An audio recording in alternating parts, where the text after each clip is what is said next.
Hey guys, good morning সবাইকে। এই গরমে তোমরা সবাই কেমন আছো বলো? এই গরমে তো আমার পুরো নাজেহাল অবস্থা। তো আজকে আমার সকালটা হয়েছিল পার্সেল ওপেনিং করতে করতে।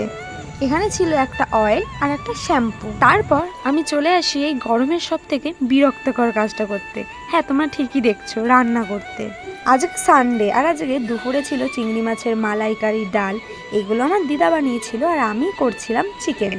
না, রান্নাটা কিন্তু আমি রোজ করি না, যেদিন মন চায় সেদিনই করি। আর দেখো, একটা চিকেন রান্না করতে কত বাসন করে ফেলেছি, তাই বাসনগুলো ধুতেও হবে আমাকেই। আমার লাইফে এতটাই প্রেশার যে অ্যালার্মও আমাকে ডেকে বলে, ভাই তুই উঠবি নাকি আমি অফ হয়ে যাব। কিন্তু একটা কথা কিন্তু সত্যি, আমি যতই লেজি হই না কেন, আমার ড্রিমগুলো কিন্তু এখনো ভিআইপি ট্রিটমেন্ট পায়। তো আমার কিন্তু এখানে আস্তে আস্তে বাসন মাজা পুরো কমপ্লিট হয়ে গিয়েছিল।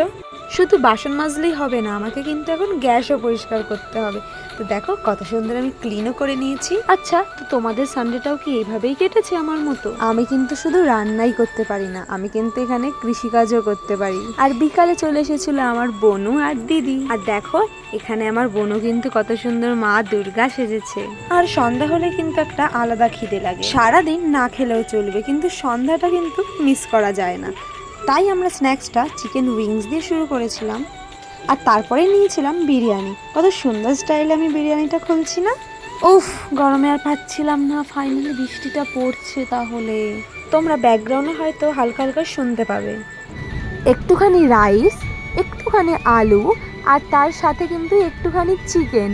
তারপরে এটাকে ভালো করে নিয়ে আমার বোনু মুখে ভরে নিল। আর দেখো কত সুন্দর, পুরো মনে হচ্ছে যেন একটা ছোট্ট ফুড ব্লগার। বনুরটা দেখা দেখি কিন্তু আমিও একটুখানি ট্রাই করে নিয়েছিলাম। আলুর চাটনি তার সাথে রাইসটা, উফ কি দারুণ ছিল খেতে। আমি তো ভিডিওটা এখন ভয়েস ওভার করতে করতে মনে হচ্ছে আবার খেয়ে নিই। বিরিয়ানি হলো এমন একটা ইমোশন, ডায়েট দেখলেও বলে আমি আজকে ছুটি নিই। আর বিরিয়ানি খোলার সাথে সাথে যে গন্ধটা, উফ, মনে হয় লাইফে আবার হোপ ফিরে এলো। তো আমি আমার ভিডিওটা কিন্তু এখানে লিমকা দাদা আর ক্যাম্পার আনিকেই নিয়েই শেষ করলাম। তো চলো, বাই।